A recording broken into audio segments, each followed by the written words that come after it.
Many teachers, my colleagues, I noticed them doing different methods to teach this topic. However, I prefer doing this chapter with the children in a particular way. What I do, I take 3 steps. The first step, that we all know that children like visuals. They watch cartoons, they watch variety of movies and so on. So, we have to introduce this topic of livelihoods by visuals. What I generally do, for example, I show them various photographs in which people do many activities, many occupations.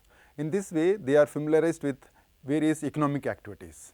For example, they can be shown the collages. For example, if you are not having photographs, you can also look at the magazines.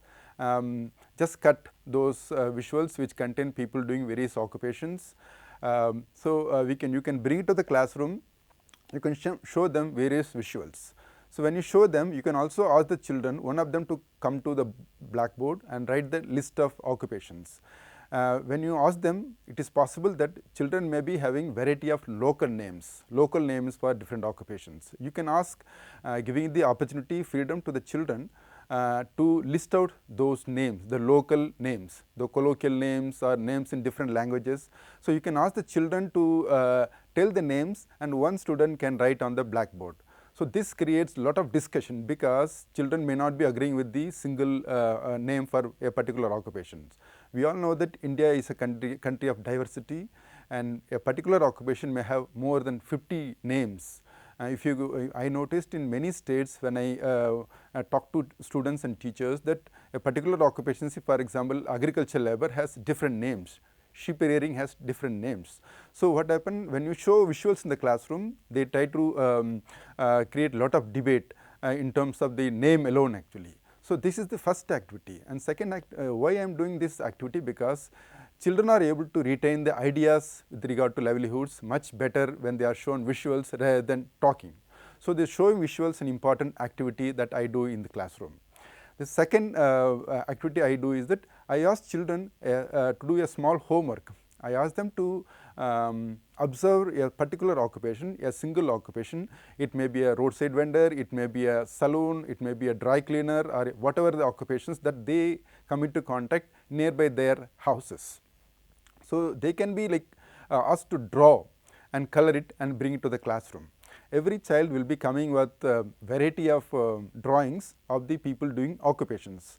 As a teacher, what I generally do, I make a collage of, and in a chart paper, 5-6 collages, and in which all these drawings can be pasted. If they are pasted on the walls, you can see them. It makes a big, very happy classroom where children look at their own visuals pasted on the walls. So, and also, whenever a particular occupation, particular drawing is shown by the teacher, so what I notice that children start explaining it. Okay, so I also showed you like in here a collage of such a drawings by children. So, what happened when you start asking the children, how did you draw, where did you see, they started explaining from where they got and how much time they spent observing them, what are the problems and challenges they faced while drawing, and so on. So, this creates some kind of liking towards the person whom they observed actually. So, this is one of the reasons why the children need to be given opportunities to draw the occupations of their liking, the occupation that they come into contact in their neighborhood area. The third activity, which is very important, and we are taking the children to the higher level, that is that we can pose some questions. As a teacher, what you can do, that you can write on the board some of the questions, asking the children to conduct a mini survey.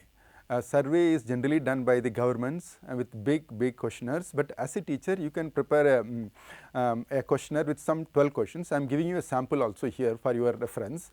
So, you can also write these questions on the board, and children can write these questions in their notebook. They can go back again to their house, talk to their parents or elderly person in their house, and they also have to talk to the neighborhood. A 1 or 2 person or maybe 3 persons from where these details can be collected. These survey details about what is the name of the occupation, what is the education qualification of the person, what is the timing of the job, how much time they are doing, how much time they have to travel to do their job.